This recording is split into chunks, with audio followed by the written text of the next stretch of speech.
Welcome to Running for Real, a global community with a shared love and curiosity for running. Together we reconnect with the reasons why we love to run and discover ways it helps us become better people. Whether it's the quiet moments of a morning run while the rest of the world still sleeps, or befriending the strangers next to you at the start line of a race, we are here to connect with others who see running as the common thread that weaves our lives together. Come join me, Tina Muir, as I talk with people from all walks of life, united by a love of running. Hello, my friends, and welcome to episode 363 of the Running for Real podcast. Thank you for joining me. As always, I am excited that you are here. And if we have any listeners from our guest today, welcome to the podcast. I know you are hardcore fans of my guest today, and I just want to welcome you in because if you are loving what he is doing, I am loving what you are doing because what a guy. Okay, so let's get on to talking about who I'm talking about here. I am excited to welcome Michael Coe, or Mike Coe, to the Running for Real podcast, also known as Kofuzi. And I am very excited to welcome him on the show. You may know him from his Kofuzi Run Club, which I was actually able to see live recently when I was in Atlanta, which was so cool. And he's just become a really good shining light. And you're going to hear me give him compliments, which he doesn't accept very well. About how much of an impact he is having on our community, how much he is needed and appreciated and loved. And I'm just really excited to have this conversation with my friend. He calls himself just an average guy, a non-elite runner. And I'm just looking forward to hearing your thoughts on this episode. So one last thing I want to remind you, we are just a week out from becoming a sustainable runner, being out in the world. I know it feels like when it comes to pre-orders, we should just hold off and wait till we can order the book and get it straight in our hands. If you order now, you will get it early. Let me just tell you that. I was trying to be sly about that, but you will get it early if you order it now. That is also a massive help to Zoe and I by doing this. If you support and appreciate what we are doing, Becoming a Sustainable Runner will be available to you in 1 week. But if you order it now, pre-orders are a massive way to help with us, with the rankings, with getting featured, with articles, with all those things. So go to becomingaSustainableRunner.com to find your favorite place. Amazon is going to be shipping them early, so be sure to go sign up there. All right, let's get on to this episode with Kofuzi. Thank you to Precision Fuel and Hydration for sponsoring this episode of the Running for Real podcast. Now, you got to hear from co-founder Andy Blow a few weeks ago. And if you missed that episode, be sure to go check that out because it was your questions. The whole episode was filled with your questions that you had about fuel, about hydration, about gels, about electrolytes, about everything. And as I told you in that episode, I was totally wrong with how much fuel I was taking in. And now I'm looking back on how much I lost by not being fueled correctly. And there's also the free planner. If you heard that episode, or if you want to find out what you need, go to the show notes for this episode and you will be able to find the link to the planner for free. Also that free consultation and orders at precisionhydration.com. You can use code TINASENTME if you want to order their gels, their chews. Remember, I love the lemon and mint. I encourage you to get that flavor, though the original is still good. And also I use the 1500 electrolyte tabs. So again, use that code TINASENTME. I encourage you to go to the show notes to go get yourself that planner. That is there for free, as is the free consultation. I am excited to continue using Precision as I head into this 100K training for this year for my race late in October, the Javelina 100. And I am excited to hear your journey with your fueling and hydration as you figure out what works best for you. So let's get back to our episode, and thank you so much for listening.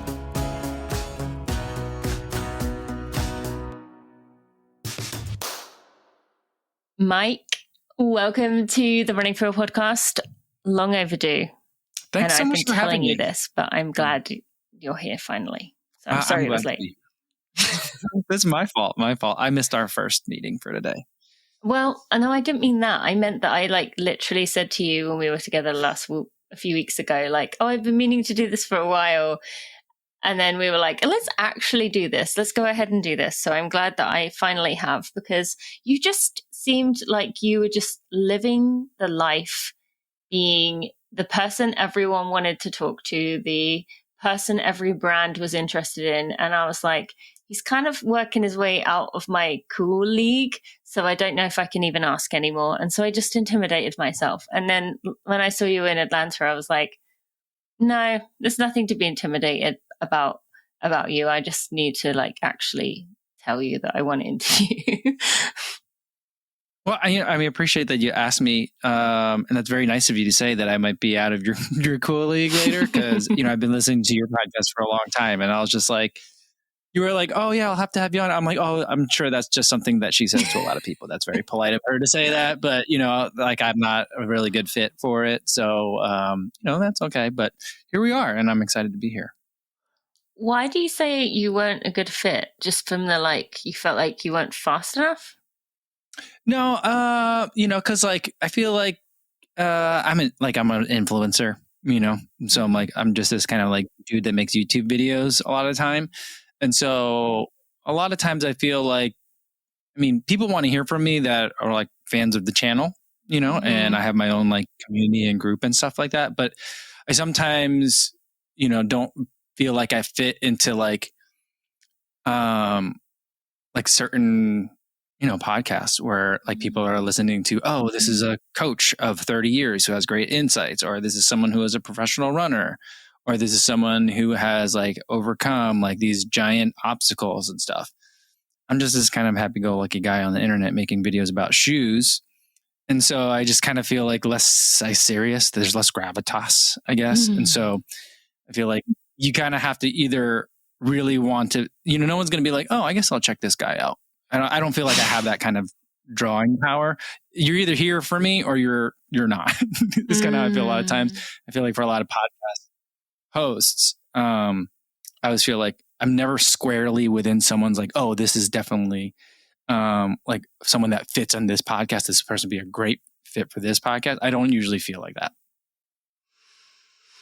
That's interesting. And I see what you're saying, especially with, I'd say, where my podcast started. But now I would actually disagree with you there and say that you actually do fit exactly into the box of what I tend to invite. And that is because I spent so many years of my life kind of I will openly admit, I was kind of the one in the club. I was, when people think of what a runner looks like, I was that person, and probably still am. In many ways, but I wanted to break outside of that and show these community people like our mutual friend, James Rowe. We have a lot of mutual friends, but kind of these people within the space who are really changing the game. We also, our mutual friend, Matt Choi, is another example of this, someone who has maybe caught some negative attention along the way, but is someone who is definitely doing amazing things, bringing new people into the space, as are you, with exactly what you just said there, being like, I'm just, an average guy who, I can't remember the phrasing you used, but I think that is what was missing from the sport, so that people don't just think about someone like me who can run really fast if I want to, and looks a certain way. Like, I think actually, I love the fact that there's so many more people that are just average people, but resonate more with the average runner because they are, don't have some freakish ability to run fast, and that there's so much more to running than that. So I love it. And I think you're absolutely inspiring people in many ways. Thank you. I have to ask, when you said an influencer, what is your relationship with that word? It's one that I'm trying to use more, because I know there's like a lot of negative connotation to that, but it is a convenient shorthand for me. And so like, I'm not a writer in a traditional sense, although I write many things. I'm not a videographer in a traditional sense, although like I basically make my living off of a variety of different video cameras. And I'm not like a photographer, although I can take some pretty decent sports photography shots if you put me at the right track meet or marathon, so I don't fit really in any of those boxes. To say like, oh, I'm a pro whatever of those things, even though those are all ways that I make a living, doesn't really fit in the thing that makes the most sense, other than most of the time I just tell people I make YouTube videos. It's to say I'm like a running influencer or an influencer in the running space. It's kind of how I generally introduce myself most of the time. Do you feel like when you say about make YouTube videos, is that enough to satisfy people to be like, oh, I get it? Yeah, but sometimes I feel like I do that as kind of like a self-deprecating way. I'm like, oh, I just make these little dinky little videos for the internet is kind of how I try to put it. And then I also worry that sometimes people are like, oh, well, he's being coy because he's not saying like what kind of YouTube videos he makes or whatever. And so he's like, oh, this is kind of like come and ask me more questions kind of response, which I never really want it to be. My response to like, what do you do for a living is intended to be like, let's end this part of the conversation as quickly as possible, please. And if I just say running influencer, that usually ends the conversation pretty quick. And I could be like, and what do you do? So, but sometimes when people are actually interested and they're like, oh, I run, and they might be like, tell me about, this is my favorite shoe. What do you think about it? So sometimes I get that, but a lot of times it's like, oh, okay. So how long have you lived in this county? Like I get, it's like the next, then they move on to the next question. I hear you. I actually get a lot of the same questions. And usually it starts with, they'll say, what do you do? And I say, oh, I have a online business for runners. And they'll say, so what do you sell to runners? And I'm like, well, I mean, I guess I do have like training plans and I have this and I have that on my website, but I guess it's more of like a community, and I have a podcast and I work with brands, and they're like, so you're an influencer? And I'm like, yeah, I'm an influencer. Let's just like leave it there. Because yeah, you're right. That is a word that people understand and can understand how runners would have those kind of people in their space. Whereas like when you say you make things for runners, they're like, but what could you need? You just run, and so I feel like that is a way that people could like wrap their heads around it, which is interesting. And like you, I always want to end the conversation as quickly as possible, but I don't find people want to. I find that they generally want to keep digging in, like, tell me more about that. Tell me more about that. And I'm like, oh, I just want to like say, sometimes that's a moment where I'm like, God, I wish I just had a job where I could say I work for this company, end of situation. But it doesn't happen. Yeah. Yeah. Or like, sometimes, like I wouldn't want to have any of those jobs, but it'd be really nice to be able to say like, yo, I'm in accounting, because then no one wants to know more about that, or like I'm in finance or I'm in marketing, like I've tried to ask my brother-in-law like 4 or 5 times. He's in finance of some sort, and it just never gets me anywhere because I don't understand that world. And so like at this point, I'm just like, he does something with money. I don't know, finance-ish, but I have no idea. And so I think many people have had that experience where like I tried asking follow-up and I don't understand. And so like sometimes I'm kind of jealous of that just because like, I don't know, like it's strange because even though like I'm on the internet for a living and it's like, it's pictures of me, it's my voice, it's video of me. But like a lot of times it's like, I don't like to be the center of attention in real life a lot of the time. So I'm like, let's talk about you. Let's talk about something else. I hear you. And, you know what is so interesting though, for many of the things, I find the same thing. People want to ask me all these questions when I meet them in person. And I'm like, you know so much about me. I know nothing of you or what you've been doing. And it's a very weird situation because they know a lot about you. And I'm not just talking about people who are quote unquote fans, but like family members or friends that you've known. They've seen your stuff. They've followed your stuff. They like watch your things. And so they know a lot about you. And I always find it very uncomfortable. But I do think, and I don't know if you've had many of these, but I've had so many conversations with people who do work in careers like finance or work for some kind of corporate America version of things. And they're just like desperate to live a life kind of like what you and I do. And they're like, how can I do that? And of course, there is no here, do this. You have to figure out for yourself what that combination looks like. But it's interesting that there is such a curiosity around this new version of careers that are now available, particularly when someone has a passion like running. And I'm curious, do you get a lot of that as well, of people just being like desperate to soak in like what the secret is here, when obviously there isn't one? Like I went full time doing this like in the middle of the pandemic, and then like kind of after the pandemic, to the extent that we're after it, we moved out to the suburbs from living in the city in Chicago. And so like we get the question a lot, or more frequently, my wife gets the question. Like whenever there's like an activity, like the moms will talk, and then they'll like be like, "So what does your husband do?" It's always like in like a hush tone kind of thing. And then my wife will tell me about it later, and she's like, "What do you want me to tell these people?" Like she's like, "You want me to tell them you make videos, or what do you want me to tell?" And so I'm just like, just tell them I'm an influencer. She's like, "You really want me to say that?" I'm like, yeah. And so like, that's kind of how like it really comes out. No one really asks me directly. They usually ask my wife. And I got to tell you, there's been like almost zero follow-up question. Like no one has been like, "So you make videos, you make YouTube videos?" Like I always thought that like once my kids got to a certain age and I make YouTube videos for a living, that I'd be like the principal would be calling, like, "Can you come and talk to the school and talk to the kids about like how you still need to be good at math and good at reading if you want to be on the internet?" And I've been waiting for that phone call for a long time, but I still never had it, and just no one wants to follow up. It's just I don't know. Maybe I'm shutting people down too effectively. Oh, that's so interesting. And yeah, I don't know. I really feel like I have the opposite experience, but yeah, I don't really know how to go on from there, because I'm just kind of stuck in the fact that like I really thought, I was like, oh, this is just how it is, but it's not.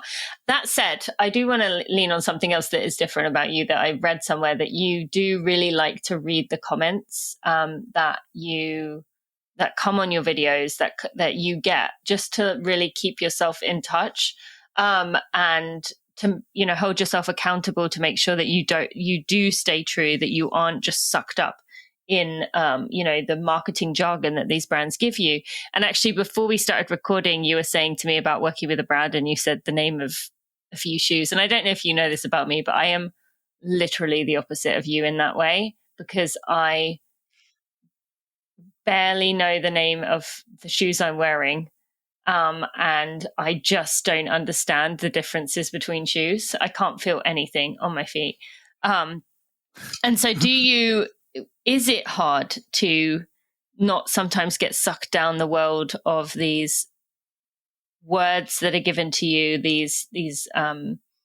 I guess the pressure of knowing that brands are giving you, opportunities or things like that to impress them? Or does that, people pleasing side of you, has that never been something you've really had to struggle through? I think initially there was a lot of that when the opportunities were more scarce. And so you're worried that like, well, if I like really trash this shoe, then they're not going to be happy and they're never going to call me back again. So there was kind of that in the beginning. But then like, I'm also at the same time realizing that like, if I say this shoe's great and it's terrible, people are going to know. It's not going to take people long to figure that out. And so like, from the perspective of like, I've occupied like this weird sub niche in the running YouTube space of like reviewing shoes, like me being able to call things straight, like as I see them is really important, and so like if I'm, pulling punches or something like that, I do pull punches a little bit because I don't want to be mean to people. And it's 2023 and people aren't making terrible shoes. It's really hard to make a terrible shoe right now with all the kind of like the infrastructure that a lot of these brands have. But like, if I say a shoe's great when it's not, then my credibility decreases. And so then like I'm less valuable as a person, as an entity, in terms of an asset for a brand or an asset on YouTube, or as someone that's watching YouTube will like to watch. And so that's like a triple lose situation. It's bad for me, bad for them, bad for the audience. And I further learned over the years that like when a shoe isn't great, when there's compromises to it, it's not like the brands don't know. You know what I mean? So it's just like, these are people that make shoes for a living.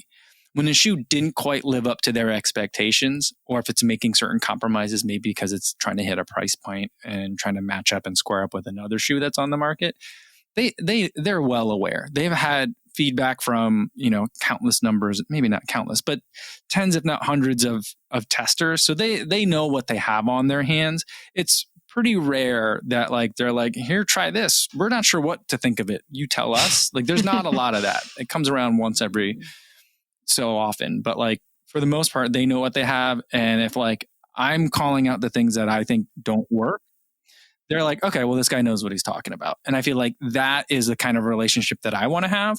I don't want a relationship where the brand's like, say nice things, or we're not going to work with you.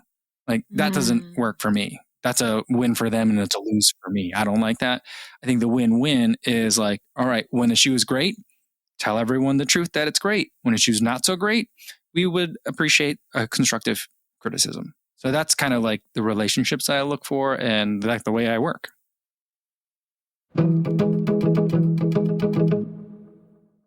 Thank you to Allbirds for sponsoring this episode of the Running For Real podcast. You know that I use my tree flyers for my training, and I also talk about the tree lounges. That was something I shared a little bit about lately as my casual go-to shoe. But I want to talk about one of the daily shoes, which was actually one of the original shoes, which became what they are known for, became known as the world's most comfortable shoe.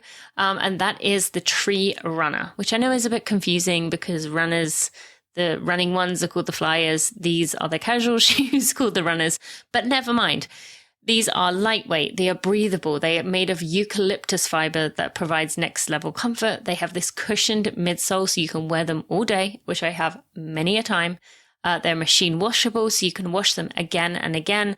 And they are ideal for wearing in the summer. I know that's hard to believe, but they actually breathe really well, so you can wear them in the summer as well as in the winter. They regulate temperature really well, and they're just ideal for traveling around or just living your life in general. So I encourage you to go to the Allbirds website and go check out those Tree Runners. There are so many beautiful colors on there. I find it hard knowing that I have my pairs and I'm going to wear them out and they last for a long time. But I also see these new colors and I think, oh, those are so nice. So if you are looking for a new pair of shoes to be casually wearing around, go to allbirds.com to check that out. Or if you use the link in the show notes and you add a pair of socks to your cart, you can also get a free pair of socks with your order. And again, I encourage you to go check out the Tree Flyers, which are the shoes I do multiple runs each week in. They are comfortable. They are made for runners. I have run 5 marathons in them now. I've done a 34-mile run in them, and they are just one of my favorites to go wear. So again, I encourage you to go to allbirds.com to go check that out. Do you ever find that there's a brand that maybe you really like the other things that they're doing outside of what they're making or their culture or something like that that kind of makes you a little more susceptible to it, or are you able to fully keep that compartmentalized as well? I don't think I can fully compartmentalize it. There's certainly a brand that's like that I have in mind. And I think of it as like, I'm a reviewer, but also kind of like, I'm not a journalist. I didn't go to journalism school. And and I'm not really following like a strict ethical code in that way either. I mean, I do have my own set of disclosures to let people know what's funding what whenever it's applicable. But like, I don't take money for reviews, but like, so I do have some ethical kind of guardrails in that way. Mm-hmm. But like the other thing is I'm a fan of running and I'm a fan of running shoes. So the brand that I'm talking about is On Running. I've been loving everything that they're doing, but I haven't always loved the shoes.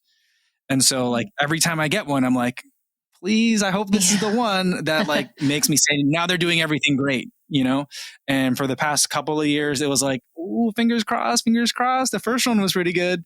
And then the second and third ones weren't so great. So there's been a lot of that. But this year they actually have a couple that I'm like, oh, I think this is the turning point. I think then they're on the upswing because the community events that they're doing, the teams that they're putting together, the performances that those teams are putting out, and just like the apparel, the look, the aesthetic, like all the things are lining up really well. And for a long time, I've said I like everything about On except the shoes. Now I like everything about On, including some of the shoes. So It makes me feel good to be able to say that. Yeah, no, sure. And so with them or with another brand, like, would you ever, like, if a big enough opportunity came along, a big enough sponsorship, would you ever like go off the market to exclusively work with the brand, or do you really enjoy the variety that you get of checking out all these different things? Yeah, I mean, I'm not completely ruling it out, but like for me, the shoe reviews are the bread and butter of kind of like my, internet ecosystem. And so like the opportunity would have to be like pretty substantial to be able to walk away from that. Cause I feel like once you like been like, all right, well now I'm going to be like an Adidas athlete for the next 2 years. Like it's I think that, I don't know, who knows how long attention spans are in today's internet age, but like, I feel like it's hard to come back from being like a captive resource to then being like, now I'm completely unbiased, And so like, and already like I do more work with some brands than others. And so like, I already feel kind of like, sometimes I have to be careful. I'm like, ooh, there's a lot of work that we've done together. So like, one, I disclose it when I do reviews, but I'm also like, you know what? I think that we need to make sure that I'm not just being like, oh, okay, well, this is easy because I know them, I like them, and we've done a lot of fun projects together and they've liked it, the audience has liked it, let's keep going. I have to make sure that I'm still like, all right, like how do I search out other, adventures that I can have with other and include other brands in it. Because then that way I'm kind of like, I'm sprinkling my experience, and then the other part of the way that bias comes in, and for me, is not so much through like marketing jargon, because I usually don't really even look at whatever they send, except for maybe like some of the numbers so they can have the stats to put together. Because a lot of times the marketing jargon is gibberish anyway. It doesn't really mean much to me. And so like, I don't read it. But like, there's some people that I've worked with multiple times on multiple different projects. And so you get to know them, and so like it's hard to extricate those feelings completely because I'm not a robot. And so like, again, that's where like disclosing like, look, I've done a lot of work with this brand before, and they sent me these shoes to review. So do with it what you want. It's not a purity test. It's not purifying. I'm just letting you know this is how it is. And I'm going to try to be as, objective as I can, or at least, unbiased as I can, but everyone has biases. So, I mean, these are mine. Just letting you know. That's so good you recognize that and speak to that rather than trying to dance around it and pretend that it's not there. Okay, so on that note, I have to ask you the question that all of us who have any kind of platform in the running space get asked, but I would imagine you get asked this more than anyone else. What do you respond when someone says to you, what is the best shoe for, like, when someone who's a new runner and they're like, what shoe should I get? What do you say? Yeah.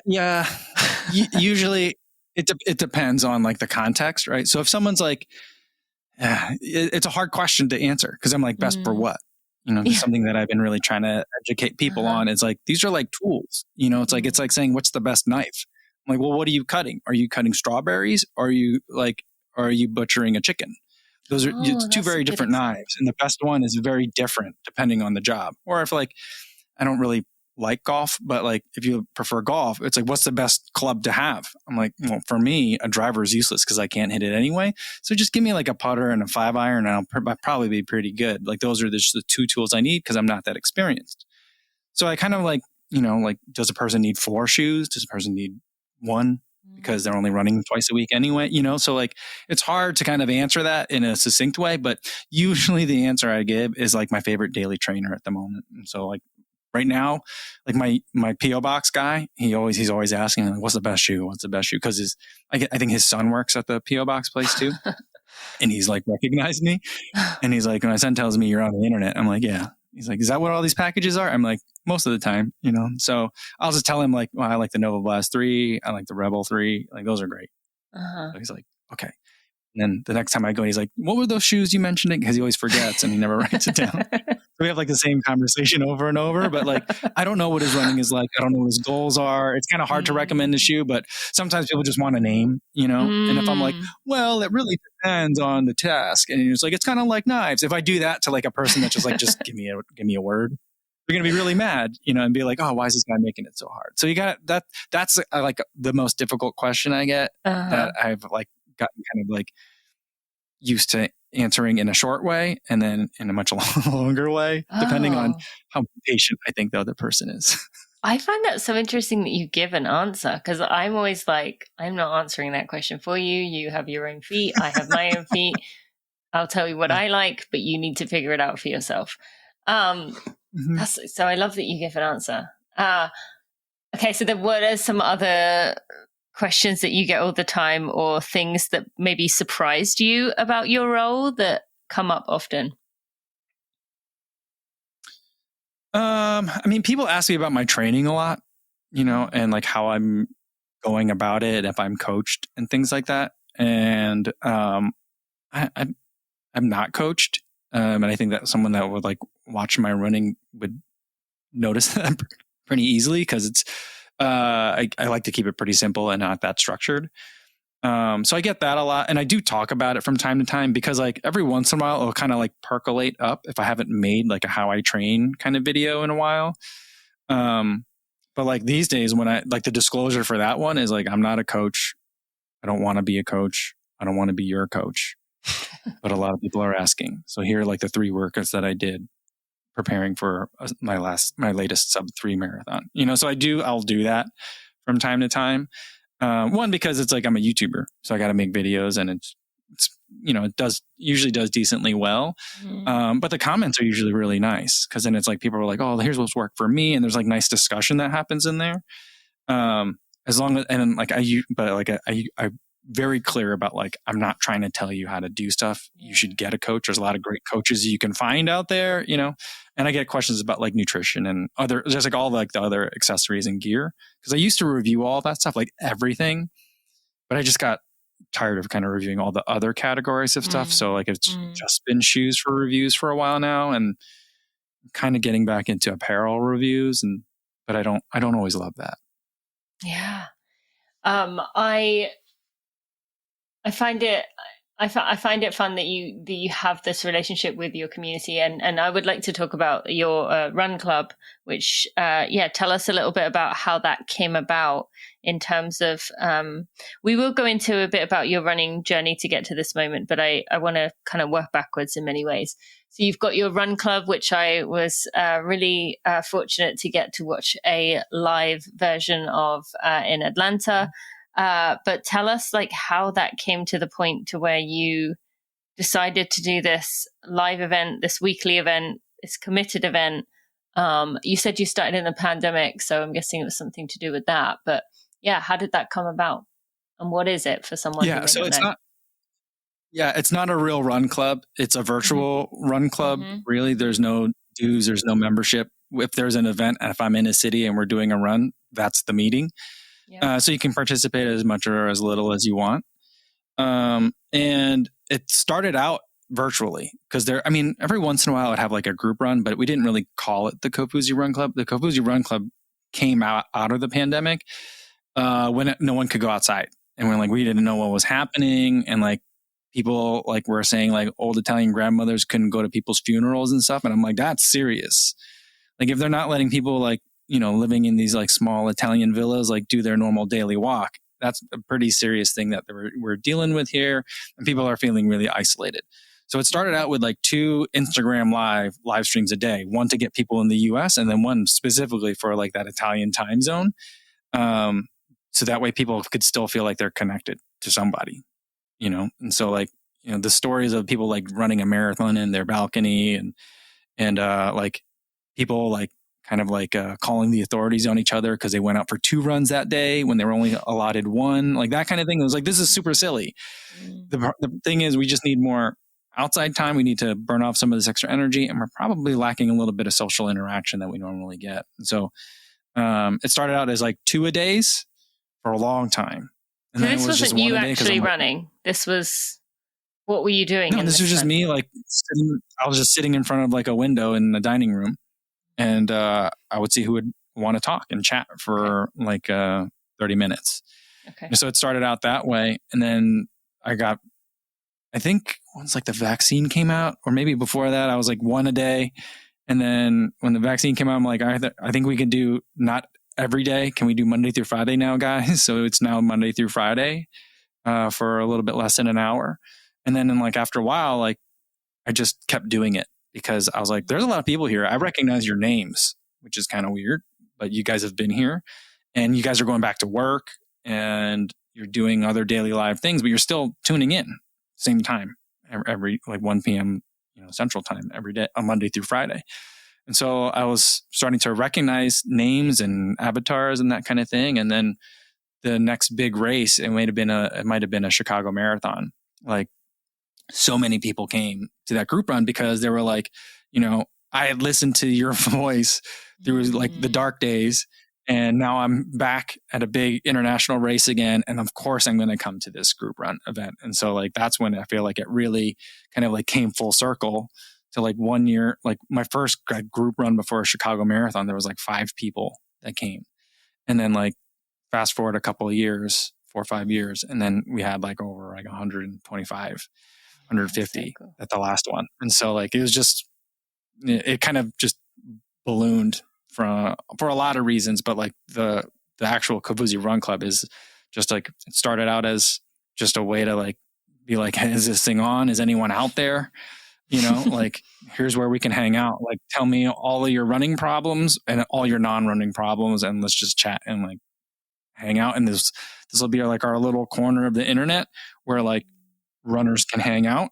We don't always have to talk about running, and a lot of times we don't, but like this is us over here. And that's kind of how it started at. And now I'd like to like, I have designs and goals for where I'd like to take that, but like, that's kind of the nugget of it. That's kind of the core of it.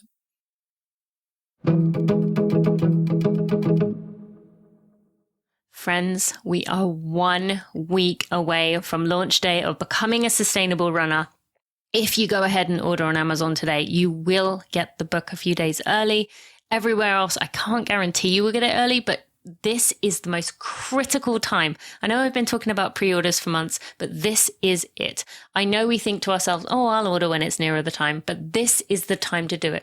All of the pre-order sales add up to that first week, which gives us a massive help in terms of rankings, in terms of where we're featured, in terms of how much we get pushed. So your pre-order really makes a huge difference. So if you are new to what is Becoming a Sustainable Runner, it is the book that I co-authored with Zoe Rome. We have broken the book into 3 sections. The first section is about you and your running life and having a sustainable long-term approach to your running, about your relationship to your body, about your relationship to your sport, about how to make it more about enjoyment while also setting yourself some goals, which is really important. The middle third is about community and how we all engage with one another, how we can't have a healthy community without focusing on having healthy individual runners, but we also can't really truly reach our potential as runners if we are not interacting with our community. And then finally, coming into the planet piece, we cannot have a healthy planet if we're not caring and loving for our communities, whatever that word means to you. And we give lots of variations on what that word means. Yes, that means we are going to give you advice on how to be more sustainable and a lot more. We have had amazing promotional quotes, reviews from Malcolm Gladwell and from Reshma Saujani and from Meb. All your favorites. They've probably read it and given it a really good review. So I encourage you to go to becomingasustablerunner.com to get it from your favorite retailer. And you can also check out those reviews over there. So head over to becomingasustablerunner.com. Go pre-order now. I appreciate you so much. Let's get back to the episode. And then from that, obviously, you've given people a place to, as you said, to have conversations, to talk about running, to not talk about running, to see that others are there. And I don't know if you know that I do this, but I do this thing called a Together Run, where once a week I take a microphone with me on a run. And that was a similar kind of thing during the pandemic. Everyone was feeling very isolated, very lonely. And I thought, what can I do? Well, I can take people on a run with me. Even if they're not running literally with me, they can feel like they're running with me. And I ask questions like, how are you really? And then I'll leave 2 minutes for them to answer that question and things like that. And so, a similar thing, and people really appreciated that during that time. But from that, I've kind of been in this space now in this way, I would say, for maybe coming up on 8 9 years of being in this kind of situation where people listen to me or people get to know me through my email newsletters, through podcasts, through social media, whatever. But how during that time that had to be a bit of a transition period in that you were putting out content. And from what I've read, you've been doing YouTube for a while. But all of a sudden, people are really interested in, whether you're coached or not. People are very interested in your nutrition and what you eat and what you do. Did you find that strange at all to wrap your head around that? Not really, because I'd already been kind of talking about all that stuff too. Because, my kind of like growth model was to just make a lot of videos and kind of just like keep putting coins in the meter in order to keep growing. And that was kind of like, that might still be a good growth strategy for like a smaller YouTube channel now, but that was my strategy at the time. And so like sometimes in the kind of the effort to just make a video, you would talk about anything and everything. And that's why I used to review like earbuds and watches and, I do like I still kind of do some of this stuff, but it's now on the live stream. But like tasting different kinds of gels and reviewing all sorts of things. And so like, sometimes I was just starved for something to make a video about. I could only run so many miles. I only had so many shoes to make videos about. So I had already been making a lot of that stuff. People just didn't care for a long time. And then eventually people were like, hey, you haven't made one of these in a while. Can you make another one? I'd be like, I kind of did that already. I'm a little bored, and they're like, well, and then 3 people asked, and 4 people asked, and you're like, okay, well, if 3 or 4 people are asking like in a short period of time, that means probably like, there's probably 10x that, if not more, that are like really wishing I would. And that another 10x from that are like, would watch it if it popped up. And so that's kind of how I kind of like generally approach those kinds of videos. But a lot of times those come up when either a big race is coming or like I'm kind of in between shoes. And so I'm like, oh, what am I going to do for this Thursday's video? All right, well, let's talk about what I ate for the past week. So there might be some kinds of stuff like that in terms of how to like schedule some of my content. But I was already making it. Okay. And then people didn't care. And then eventually people started caring a little bit. And so it wasn't that weird. I was like, oh, finally some views. So that's kind of more how it went. And you saw that as just like of course this is going to speak to a certain amount of people. Before there was always those people who would have cared. I just didn't have access to them before. Yeah. And so I felt like there was a certain point where I was like, oh, finally the algorithm is working with me, not against me. Okay. And so I was like, this is this. I was like, part of me, with a little bit of ego was like, I was always making great videos. Just YouTube refused to share my stuff with everybody, and now it's sharing stuff with everybody. So there was kind of part of it was that, and so like yeah. Which is a real maybe thing. There's like a little bit of truth to that, but I think I'd gotten to like a certain size where YouTube now, like, I don't really worry as much about like, am I putting the right terms in the title of this video and all those kinds of things. Because I'm like, I think I'm making content that runners will like. Mm-hmm. And so like, yes, you can optimize things by like thumbnail and title and all that kind of stuff. But like, I feel like your attention talks. So if people are watching it, then YouTube will share it. YouTube can figure that out. And then from what I knew of you, you were very much speaking to the not an elite runner, like I'm just, and a guy you might see at your group run kind of vibe. Did you find either you felt any difference within you or just your audience when you ran under 3 hours, that people suddenly were like, hold up, you can't be doing all this. You're, okay, maybe not an elite runner, but you're not like the rest of us. How did you work through that time? Yeah, that was kind of like a little bit more circuitous because like there was a time when I was chasing it where like when you're chasing it and not succeeding, it took me 5 tries to get under 3 hours. Like when you were in shape to run it, you mean? Like you think you were ready to run it? When I thought like this is the time I can do it, it took me 5 times of like, today's going to be the day, that it took me to do it. On all those times, I felt like there was not a strong undercurrent, but there was an undercurrent of like, this guy, I've seen his Strava. He's not training hard enough to do this. Right. And then then you do it and then you're like, oh, you can't call yourself non-elite anymore. I'm like, well, I'm still very much non-elite. A 3-hour time is a fast time. It's a time that I'm proud of, but it's not non-elite, And so it's funny how the internet kind of flips a switch in terms of how it wants to be against you and rooting against you in some ways, and so I don't really go on Reddit or Let's Run or whatever, but every once in a while people will send me screenshots of articles that are about me. And I'm just thank you. I just write thank you. I don't be don't send me this, but I just say thank you. But I avoid that kind of stuff because it's just of all the things to talk about on a message board on the internet about running, I'm like, if you've actually gone and analyzed my last 8 weeks of Strava data, and then are writing a 6-paragraph synopsis of why you don't think I'll hit 3 hours, I feel like I don't know. I feel like there's some priority shifting that we need to do here. Yeah. But I feel there was a lot of that both before and after, and so I can only control how I see it. I still think of myself very much as in that non-elite space, and talking to other people that kind of feel like they're in the non-elite space too. And, all those other people that want to put me in another box or whatever, they can. I'm not going to be able to change their mind, and I'm okay with that. They can just do what they want to do and write the Let's Run article or, the Reddit article that they want to. And I think it's a little bit absurd, but, I can understand the impulse to do it because you're well, what's the use in trying to break you don't always get to see all of Kipchoge's training, and so you can't do that kind of oh well, let's look at this and see what it's a fun mental exercise, I guess, but it always kind of has some of the energy of I want to take him down a peg, that makes it uninteresting for me to kind of look at.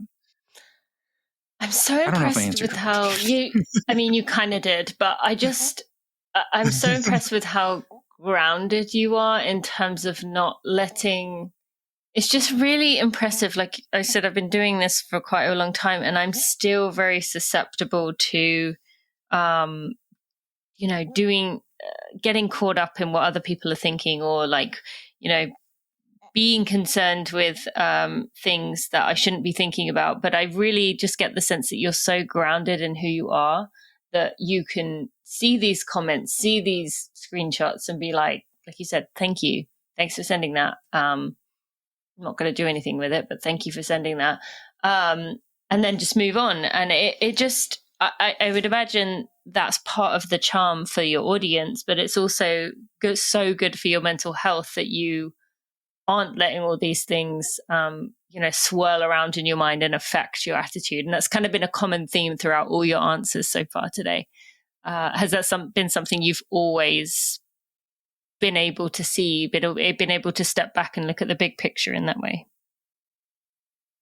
No, not at all. I mean, a lot of these kinds of it's been a lot of work, and a lot of it's through learning lessons the hard way. And so, I spent a lot of time reading the comments, and I'm in the comments and I'm responding in the comments too.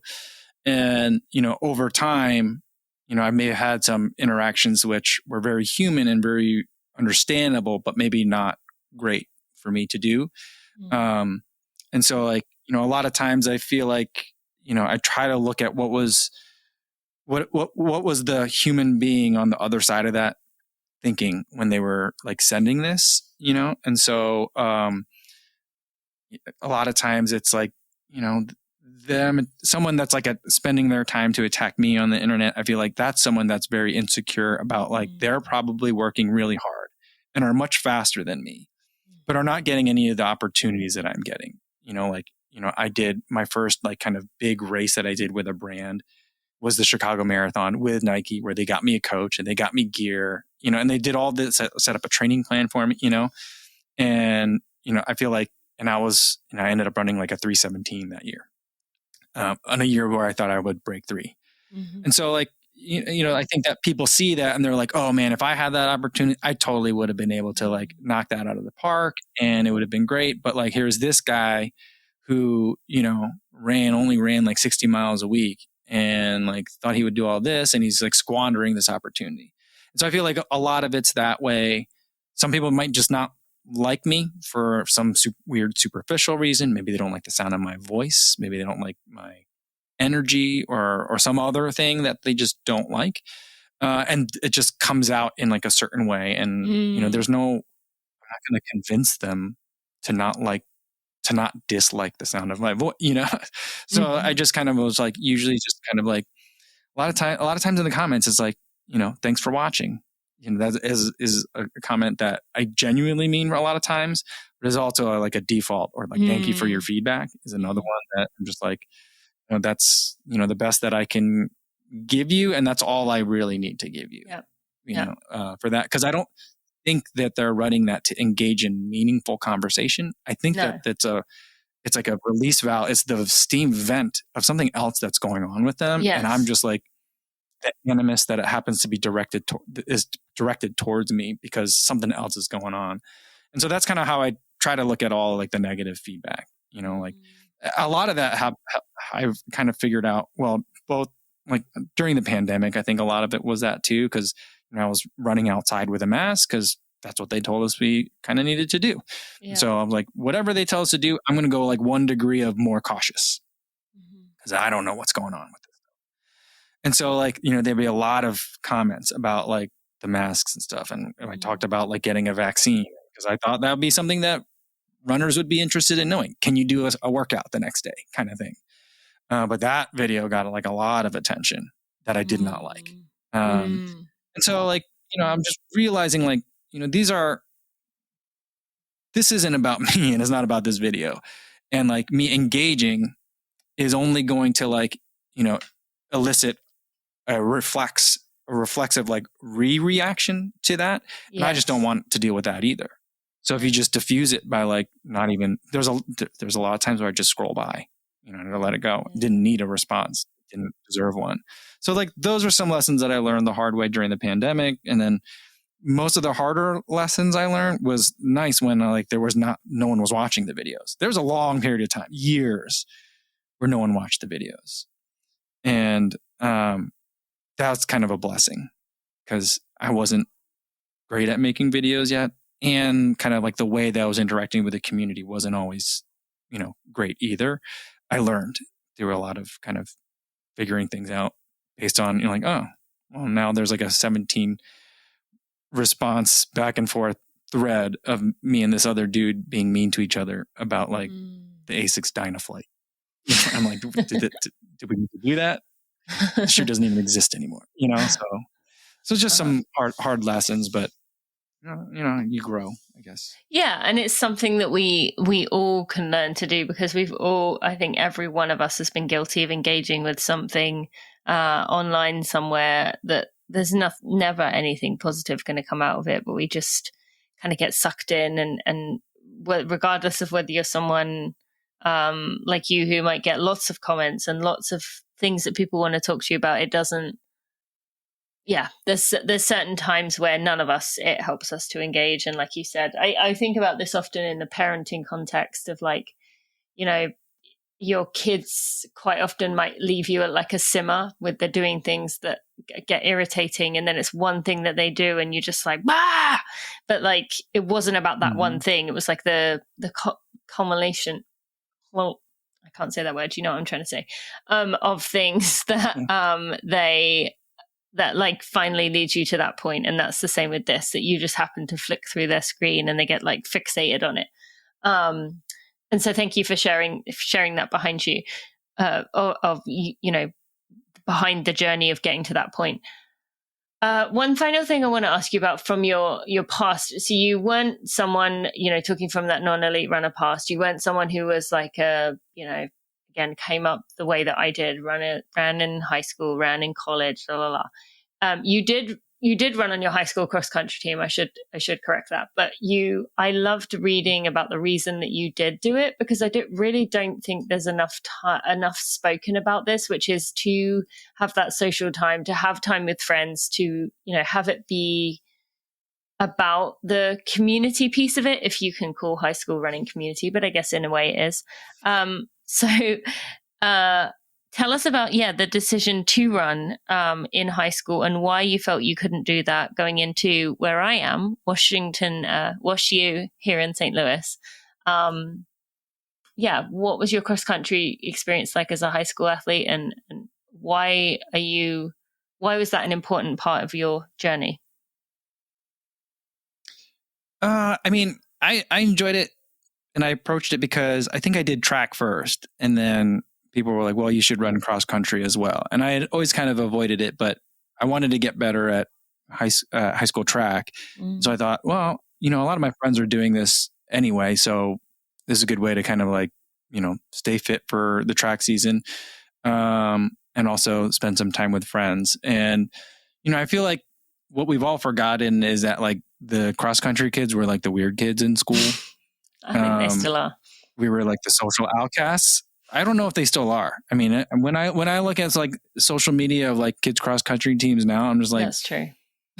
This is not what we look like in high school, And so I'm like, we were just like super awkward, and like even if we weren't running together, we would have been like at that same lunch table and like, kind of like trying to be as invisible walking through the hallways as possible kind of kids. In high school, but like we were like invisible together and we could kind of like see each other, and so that was nice to be able to have that kind of connection. And I still feel like it now, like going on a run with someone is just like a really nice way to kind of connect with them, especially for like awkward teenage boys too, that, don't have like conversational skills that are quite developed yet. I feel like, especially, and not just boys, but girls too, but like, I feel like there's something about at that, and I don't want to even limit it to adolescent, but like just physical proximity for a while, kind of like you're connecting with a person. And so like add in a little bit of physical activity to it, add a shared goal to it. And I feel like that creates like a lot of like solid interpersonal connections that like I really wasn't getting from a lot of other places. So that was like a really like nice benefit. The downside was we had to run a lot. I didn't love running at that age. So that was not great. I would try to do it as little bit as possible, but like the whole team part of it, like the team dinners and like, us feeling like we're the weird, we're the, island of misfit toys together, always felt kind of nice. Do you think that was kind of a indicator that was going to be something that, I guess, because that was like a pivotal moment for you being an adolescent, being in that stage of life, and then appreciating that, work, you said band of misfits, like essentially that's kind of what you explained to what you do now, and the community that you have are the people that don't, fit into the boxes, that don't, maybe blend in with everyone else who has always been in the running space, and appreciate you for that realness, that rawness that they resonate with. Do you think about that often, that you kind of, whether that played a role in what you're doing now?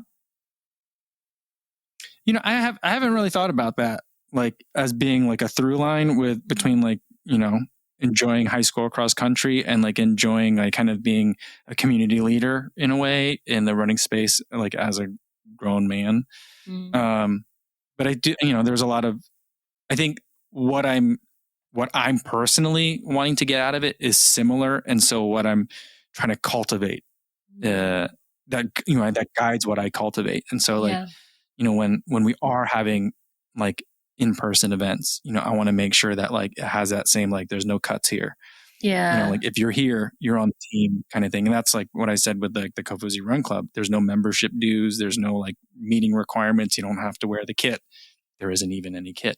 So like, but like if you want to be here, you're here and you're welcome kind of thing. So that drives a lot of it for sure. And I've never connected it back that way before. I feel like there's something there that would have, it was such an important time in your life, but I don't know. I mean, dig into it and let me know in the future. I would be curious to hear. So speaking of the Run Club, when is it? Where can people go find it, join it? And where can people go find you if they want to follow along in future? Yeah. So the Run Club is a live stream that's on YouTube on the Kofuzi Run Club channel. It's a separate channel. It's on Monday through Friday 1 p.m. Central Time. Tomorrow I'm going out to the East Coast for a couple of days. So it'll be at like same time, but for me, it'll be 2 p.m., but it'll be the same time, like Monday through Friday. Most days, sometimes I'm traveling and I can't. So that's where, if you want to be a part of the Kofuzi Run Club, that's where to do it. But like all my other stuff, like my shoe reviews and my Instagram, that's all just at Kofuzi on YouTube and on Instagram. That's kind of where I spend most of my time. Okay, I'll put lots of links. Thank you so much for joining me today. I didn't know where I was going to go with this, but I really loved our conversation and just appreciate all that you've done. As I said early on, I think there's definitely been a lot of spaces left open for everyday runners who didn't have someone they connected with, someone that spoke to them, someone that they felt was in a similar stage of life to them. And I really love that you've been able to give people that space and that, camaraderie, I suppose, with other people. So just appreciate you for all that you're doing here. It's important. Thanks so much, Dina. It was great to talk to you. It's always great to talk with you, but I enjoyed our conversation today. The Running for Real podcast and everything we do here at Running for Real would not be possible if it wasn't for the Running for Real team. While I am the person who you hear from most often and maybe the face of the brand, the rest of our team are such critical pieces of what we do. And without them, I think I'd just be running around in circles with ideas. So I want to take a moment to thank our team. To Jeremy Nessel, who's been with me since the very beginning. Kat McKay, Sally Pontarelli, Kelsey Wang, Sandy Gutierrez, Louise Murphy, Andrew Basola, Alexandria Will, and Maria Vargas. Thank you to each and every one of you for all that you give to Running for Real and our community. I appreciate you, and I'm so thankful for having you as a part of the team. I could talk to him all day. What a humble, genuine human. I love the time I get with him, and I know many of you feel so connected to him through his run club, and absolutely as you should. As I said in that episode, he is making change in such a powerful way, and we need more people like him. So I'm appreciating you for being here right now, appreciating him for joining me, and I encourage you to go to runningforreal.com/episode 363 to go check out the links to all of his stuff. Also, you can check out the links to our sponsors in there, Precision, Fuel and Hydration. You can get that 15% off with the code Tina sent me. Also to Allbirds, you can get that special, the free pair of socks with your order by using that link and adding a pair of socks to your cart. And also by helping me out massively and going to order yourself a copy of Becoming a Sustainable Runner. That is the single biggest thing you can do to support me if you appreciate what I do on any platform. All right, so that is at runningforreal.com/episode 363. I will see you on Monday for a Together Run, on Wednesday for a For Real episode with Sarah, and on Friday for a regular episode, which will be our launch episode because the book will be out by then. Thank you so much for listening. I'll see you next time.